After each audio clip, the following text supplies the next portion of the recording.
मेरी एक दूर के रिश्ते की भाभी है जिन्होंने अपने बेटे के लिए कई लड़कियां देखी और कई अच्छी लड़कियां उन्होंने ठुकरा भी दी क्योंकि उन्हें सिर्फ नौकरी वाली बहू चाहिए थी। एक लड़की उन्होंने पसंद की जो सरकारी नौकरी में थी और पेशे से टीचर थी। भाभी को ये लालच था कि बहू कमाने वाली होनी चाहिए ताकि शादी के बाद भी पैसा कमाकर हमें देगी। भाभी का बेटा दिखने में बहुत अच्छा था, लेकिन जो लड़की उन्होंने पसंद की थी वो दिखने में तो ठीक ठाक थी, पर उसकी कमाई देखकर भाभी ने हाँ कर दी। लड़की को तो लड़का सुंदरता की वजह से पसंद आया, लेकिन लड़के वालों को लड़की की कमाई ज़्यादा पसंद आई। अब शादी होने में बस एक ही दिक्कत थी कि लड़की की नौकरी दूसरे शहर में थी और लड़के वालों का घर दूसरे शहर में। इस बात पर मेरी भाभी को लगा कि शादी के बाद लड़की अपना ट्रांसफ़र ससुराल करा लेगी, इसलिए उन्होंने इस बात को ज़्यादा तवज्जो ना देते हुए शादी के लिए हाँ कर दी। नियमित समय पर शादी कर दी गई। अब भाभी को लगा था कि शादी होते ही बहू अपना ट्रांसफ़र अपने ससुराल करवा लेगी, लेकिन शादी के बाद भी बहू अपने शहर जाकर ही नौकरी कर रही थी। उसका यह कहना था कि हमारी ऐसी कोई बात नहीं हुई थी, मैं अपना ट्रांसफ़र दूसरे शहर करवा लूँ, इसलिए मैं तो नौकरी वहीं करूँगी जहाँ हमेशा से करती आई हूँ। हाँ, हर शनिवार और रविवार मैं अपने ससुराल ज़रूर आ जाऊँगी। भाभी को तो ये बात सुनकर धक्का लगा था। वो वहीं कुर्सी पर बैठ गई और उन्होंने अपना सर पकड़ लिया, क्योंकि वो सोच भी नहीं सकती थी कि बहू ऐसा सोचेगी कि वो सिर्फ शनिवार और रविवार ससुराल आए और बाकी अपनी नौकरी अपने शहर में ही करे। उन्होंने बहू से कहा कि बहू, ये सब यहाँ नहीं चलेगा। अब तुम्हारी शादी हो गई है तो तुम्हें अपने ससुराल ही रहना चाहिए। हफ्ते के 2 दिन ससुराल आओगी, कोई छुट्टी मनाने आई हो क्या? हम तुम्हें अपनी बहू बनाकर इसलिए थोड़ी ना लाए हैं कि हम महीने में सिर्फ 4 दिन तुम्हारे साथ रहें। और हमारा छोड़ो, तुम्हारे पति का क्या? क्या तुम हफ्ते के 5 दिन अलग अलग रहोगे? लेकिन बहू अपनी बात पर अड़ी रही और उसने अपना ट्रांसफ़र ससुराल में करवाने से मना कर दिया।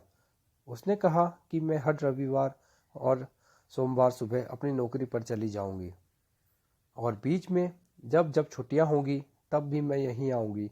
और ऐसा बोलकर वह चली गई। बहू की बात सुनकर भाभी का तो सर चकराने लगा।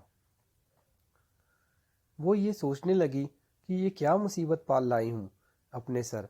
ऐसी कौन सी बहू होती है जो हफ्ते के सिर्फ 2 दिन अपने घर पर रहे। पर उन्हें ये सोचकर थोड़ी शांति मिली कि चलो, अब जो भी है ठीक है, यहाँ कम रहेगी तो घर का खर्चा भी बचेगा और उसकी तनख्वाह तो हमें मिलेगी ही। ऐसा सोचकर वे थोड़ी खुश हो गई। 1 महीने बाद जब बहू की तनख्वाह आने का वक्त हुआ तो भाभी ने बहू से कहा कि बहू, अब तो महीना पूरा हो गया है, तुम्हारी तनख्वाह आ गई होगी। बहू ने उनसे कहा कि मेरी तनख्वाह आ चुकी है और मेरे बैंक अकाउंट में जमा हो चुकी है। तो भाभी ने उससे कहा कि बहू, मैं तुम्हें अपना बैंक अकाउंट का नंबर दे देती हूँ, तुम उसमें अपनी तनख्वाह ट्रांसफ़र कर देना ताकि घर खर्च के लिए जो भी सामान होगा वो मैं वहीं से निकाल लूँगी। भाभी की ये बात सुनकर बहू सोच में पड़ गई और उसने भाभी से कहा कि मैं अपनी तनख्वाह, अपनी मेहनत की कमाई आपको क्यों दूं? बहुत मेहनत से मेरी सरकारी नौकरी लगी है और मैं हमेशा से अपने माँ बाप का बेटा बनकर रह रही हूँ, इसलिए मेरी तनख्वाह पर पहला हक भी उन्हीं का है और मैं अपनी तनख्वाह उन्हें ही दूंगी। ऐसा बोलकर वो वहाँ से चली गई। भाभी पर तो मानो बिजली सी गिर गई थी। वो तिलमिला उठी और बोली कि ये कहाँ का न्याय हुआ? ये कैसी बहू पाले पड़ गई है? 2 दिन के लिए मेहमान बनकर आती है, महारानी बनकर यहाँ रहती है, ऊपर से मुझे पैसे देने से भी मना कर रही है। अगर सारा पैसा अपने पीहर वालों को ही देना था तो शादी की ही क्यों? अपने माँ बाप के पास ही रहती उनका बेटा बनकर। किसी और के घर बहू बनकर जाने की क्या ज़रूरत थी? शादी से पहले तक अपने माँ बाप के लिए फ़र्ज निभाए तो ठीक है, लेकिन अब कम से कम अपने ससुराल के प्रति भी इसका कोई फ़र्ज है या नहीं? तब मेरे भैया यानी कि भाभी के पति बोले कि तुम किस हक से बहू से पैसा मांग रही हो और वो तुम्हें पैसा क्यों देगी? उसकी कमाई पर तो उसका हक है, वो ससुराल में भी पैसे खर्च करे, या पैसे दे तो वो सिर्फ तब हो सकता है जब वो अपने दिल से ऐसा कुछ करना चाहे। तुम जबरदस्ती उससे पैसा नहीं ले सकती हो। तुमने शादी का आधार ही गलत रखा। तुम्हें बहू नहीं पैसा दिख रहा था, इसीलिए पहले तो उसकी सारी कमियां भी तुमने नज़रअंदाज कर दी और अब वही बातें तुम्हें बहुत बुरी लग रही हैं। अब कुछ नहीं हो सकता, जो है उसे ही झेलो, क्योंकि ये सिर्फ और सिर्फ तुम्हारे लालच का ही नतीजा है। और उन्होंने भाभी को ताना मारा कि और लाओ कमाने वाली बहू। पर भाभी कहाँ किसी की सुनने वाली थी। उन्होंने तो भैया को ही चुप करवा दिया और अपने बेटे पर बुरी तरह भड़क गई। उन्होंने उसे कहा कि ये देख तेरी पत्नी को, क्या ये तरीका होता है अपनी सास से बात करने का? मैं उसकी सास हूँ, क्या मेरा कोई अधिकार नहीं है उसके फैसलों पर? अपनी मर्जी से आती है, अपनी मर्जी से वो चली जाती है। ये ससुराल है या धर्मशाला? उसे इतना तो सोचना चाहिए कि अगर उसका ससुराल दूसरे शहर में है तो वो अपनी नौकरी ट्रांसफ़र करवा ले। और क्या उसके सारे फ़र्ज अपने पीहर की तरफ हैं? ससुराल की तरफ उसका कोई फ़र्ज नहीं है? और तू भी मुंह में दही जमाकर खड़ा है, कुछ कहता क्यों नहीं अपनी पत्नी को? तब भाभी के बेटे ने जवाब दिया और उसका जवाब सुनकर भाभी भी शांत हो गई। बेटे ने कहा कि मम्मी, मैंने आपको पहले ही मना किया था, मुझे ये लड़की कम पसंद है और मुझे ये शादी नहीं करनी, क्योंकि मैं जानता था कि शादी कराने के पीछे का आपका कारण सिर्फ और सिर्फ पैसा है। आपने मुझसे बिना पूछे इस रिश्ते के लिए हाँ कर दी थी। मेरी इच्छा का ख्याल रखे बिना आपने मेरी शादी तय करवा दी, क्योंकि आपको लग रहा था वो अपना ट्रांसफ़र यहाँ करवा लेगी और अपनी सारी तनख्वाह आपको दे देगी। और आज जब वो पैसा नहीं दे रही है और ट्रांसफ़र नहीं हो रहा है तो आपको इतना बुरा लग रहा है। आपको पैसे के अलावा मेरी खुशी के बारे में भी सोचना चाहिए था ना। आपने एक बार उससे बात करना भी ज़रूरी नहीं समझा, वो अपना ट्रांसफ़र करवाएगी भी या नहीं। अब आप मुझे कह रहे हैं कि मैं चुप खड़ा हुआ हूँ।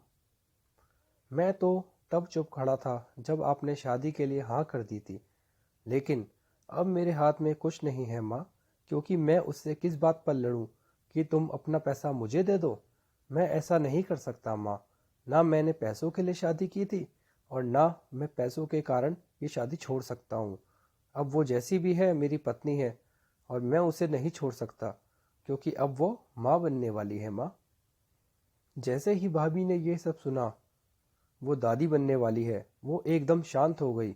उनके मन में खुशी जरूर थी, लेकिन इस बात का बहुत ज़्यादा दुख था कि उन्हें जैसी बहू चाहिए थी वैसी बहू नहीं मिली। और मन ही मन उन्हें इस बात पर भी पछतावा हो रहा था, काश मैंने पैसों की लालच न करते हुए जो अच्छे रिश्ते मेरे बेटे के लिए आए थे वहीं शादी कर दी होती तो बढ़िया था। पर उन्होंने अपने आप को सांत्वना दिया कि अब जो भी है वही ठीक है। जब बहू को भाभी के शादी करने के पीछे का कारण पता चला तो वो भी उनसे मन ही मन बहुत दूर हो गई और भाभी भी उससे सीधे मुंह बात नहीं करती थी। सास बहू का ये रिश्ता पूरी तरह खराब हो गया था, पर बहू उनकी बातों पर ज़्यादा ध्यान नहीं देती थी। वो अपने पति के साथ खुश रहती थी।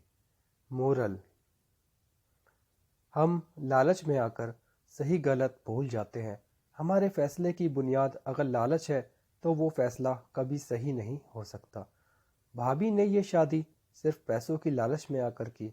बहू से पैसों की उम्मीद लगाना ही गलत है, क्योंकि अगर उसे अपने ससुराल में पैसा लगाना भी है तो वो अपने मन से लगाए। हमें बहू के पैसों पर हमारा कोई अधिकार नहीं जमाना चाहिए।